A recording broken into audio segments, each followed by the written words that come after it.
It's Laura Eubanks of Design for Serenity with your succulent tip of the day and day 3 in Sunset Cliffs. So today before work I went and bought 3 aloe vera planters at Planter Paradise in El Cajon, and I could not resist. I bought a couple more plants as well. But what we're doing today, Greg brought in the pot rock too, which we picked up from KRC. Oh, Hannah's like literally backed into a corner and about to fall to her death. So let me back up. I'm just so excited. Let me take a breath.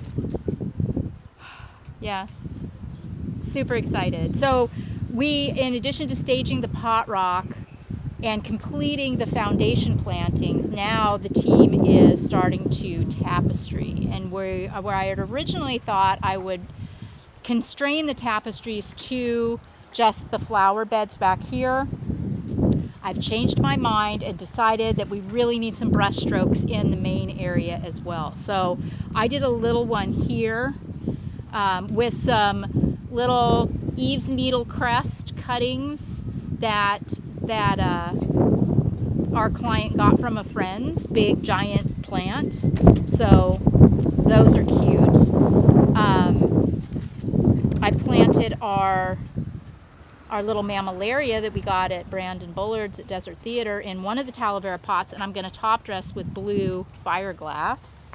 I have found that with aloe vera it's best not to try to overdo it with plants because the pot is so much that sometimes it's better just to have a specimen surrounded with some top dressing. So we did the Cynthia Giddy Dorothiae aloes, which I popped in as cuttings so that we could really pull all of that orange color out of them.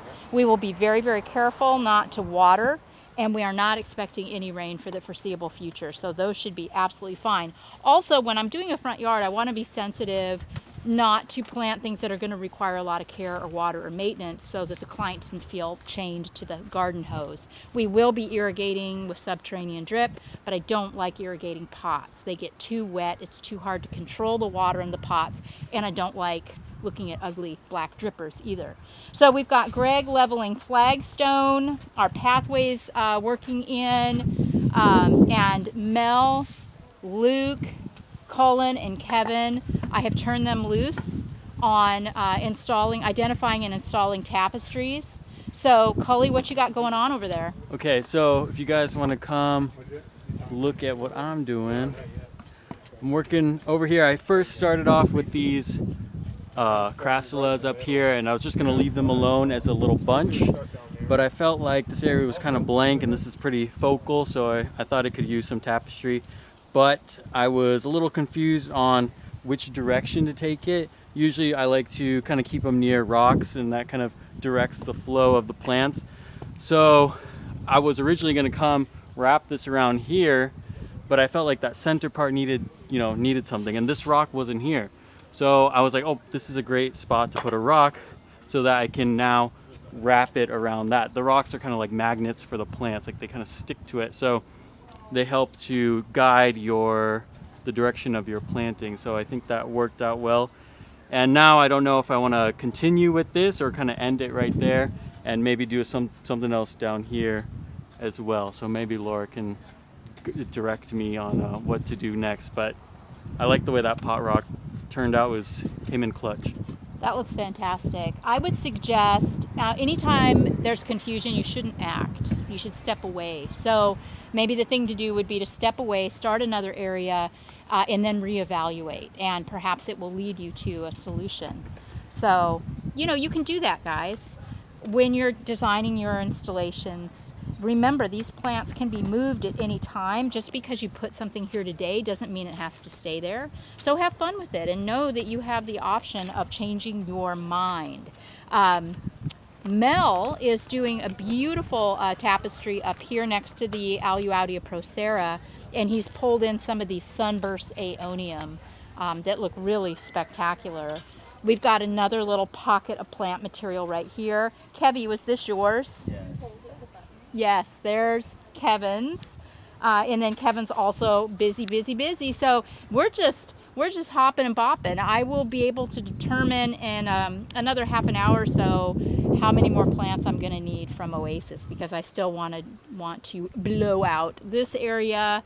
You can see we have our foundations. Look at that purple mangave against this red Cameronii. Whoa, that is so stunning. And then we've got another really cool mangave. I've got about 7 different mangaves in this garden. The client loves them, and I scored at Waterwise. Then I also found Falling Waters, which I haven't brought in yet.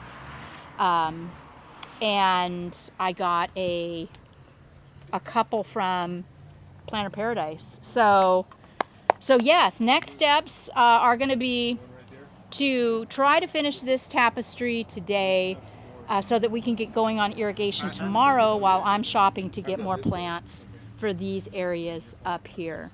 Yeah, so busy day. It's really looking beautiful. I'm super stoked. Greg spent some time today driving around looking into top dressings. We want to really do something special and different on this installation, and I want to make sure that the local yards have got what I need. So that's what I've been doing. What you been doing? Let me know in the comments. This has been Laura Eubanks of Design for Serenity with day 3 in Sunset Cliffs and your succulent tip of the day. Bye guys.